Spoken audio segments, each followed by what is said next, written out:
Hello there, folks. My God, it's desperate stuff over at GB News. It's the 7th anniversary of the Brexit vote, and every weirdo Brexiteer is celebrating the occasion more so than they do their own birthdays or Christmas. Patrick Christys, it's fair to say, knows precisely who his audience are, and he is going to suck up to them in one of the ugliest, if not hilarious speeches or pep talks you will have heard in your bloody lives. Truly, this is one of the saddest things you will ever see, and is further proof of the desperation tactics the right-wing media is resorting to as their grip on Brexit continues to loosen, as more people wake up to the fact it was a load of old bollocks from day one. Let's take a look at Patrick trying his best to rally the troops by speaking to them in the only language they understand, whilst also blowing smoke up their collective arse. Now, in other news, Brexiteers are made of strong stuff. They have been battered and bruised, undermined, let down, sneered at, and still they keep coming back. What the establishment and Ramonas were hoping for was that if they softened Brexit enough, if they delayed it enough, they sabotaged it enough and waited long enough, the country would come to its senses and everybody would realise they'd made a big mistake and we should come crawling back to our unelected, undemocratic, shambolic continental bosom. They thought if they characterised every Brexiteer as a horrible little far-right gammony racist, then they could bully people into submission. But they were wrong about that, weren't they? The latest polling shows an overwhelming majority of Brexiteers would vote leave again. 72%. Despite it all, despite the years-long delay to get Brexit done, despite the fact our inept and unwilling politicians haven't delivered, despite so many of our elected officials deliberately trying to undermine the will of the people. Patrick, I hate to break this to you, but 72%, if we apply that to the 17.4 million who voted to leave, and we say 72% of those would vote to leave the European Union again, that leaves 28% of the 17.4 million who would vote to remain or would not vote at all. Patrick, that 28% would push Remain over the top. A lot of what he's going to say here is reliant on his audience not being able to think for themselves, treating them as idiots, and he may well be right. And just to rub those snobby Europhiles' noses in it, 61% of Brexiteers think that it will work out in the long run. How is he coming out with this like it's a success story? So 39% of people who voted to leave think Brexit won't succeed. And he's talking to his audience like this is a good thing. Oh my days. This is because Brexiteers, shock horror, actually back Britain. They believe that we are capable of greatness. Well, 61% of them.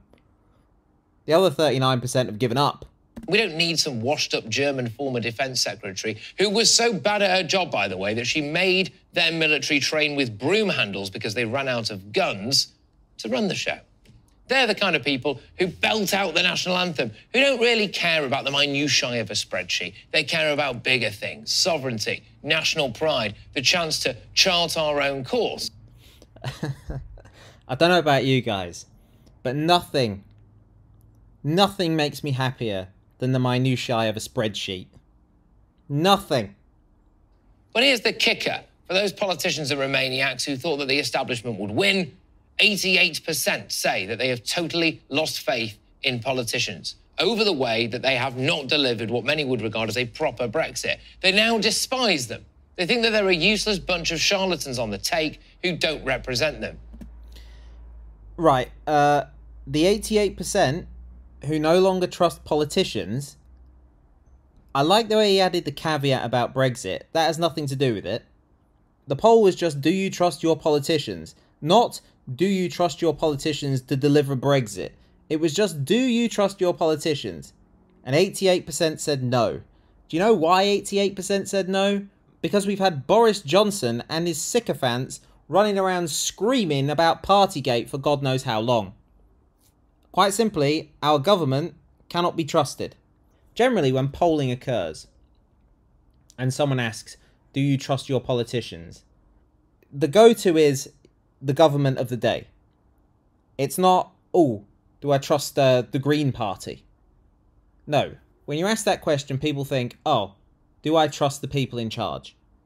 And 88%, well, we'll give a little bit of leeway on that, but 88% do not. And I'm sure some of that number, yes, will have something to do with Brexit. But there was no fine print in the question of, do you trust politicians, that said, to deliver on Brexit? No.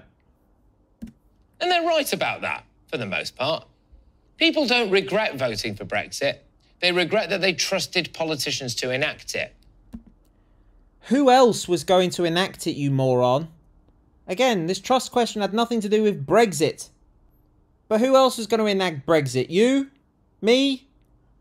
Aye, aye, aye. And here's the other kicker, especially for the likes of Theresa May, who was a weapons-grade disaster for this country, completely out of her depth, a pathetic specimen who was weak, tepid and timid when Britain needed someone strong. Don't send a Remainer to do a Brexiteer's job at the end of the day. He's really, really blowing smoke up their arse here. Anyway, here it is. 57% of Leave voters who feel angry at politicians voted Tory in 2019. Now, just 24% of those people would. So if Labour really does want to drag us back towards the EU, I don't think those people are going to go and vote for them, are they? The other latest round of polling reveals this. Nigel Farage would get around 4 million votes if he stood for election. And that sums it up, doesn't it? That sums it up. Those whinging, miserable Remainers would rather see British people suffer so that they can feel better about their own decision to vote to stay in the European Union. Wait a minute, how did he just make that leap there? How did he just make the leap from what he said to miserable Remainers like me want everyone to fail miserably? Of course I don't. I live here. I hate it here. It's crap. I want it to be better. In my view, they don't have your best interests at heart. They are only thinking of themselves and their posh mates. But they're barking up the wrong tree, because the evidence is clear. Brexiteers still back Brexit. They don't blame Brexit for anything. They blame the politicians. And in fact, all they want still, despite it all, is a proper Brexit. And that ain't going to change anytime soon.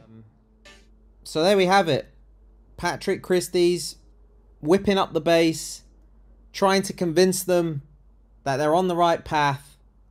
Only in the Brexit fantasy land could you tell people to their faces that support for Brexit is stronger than ever, using polling data that suggests support for Brexit is weaker than ever.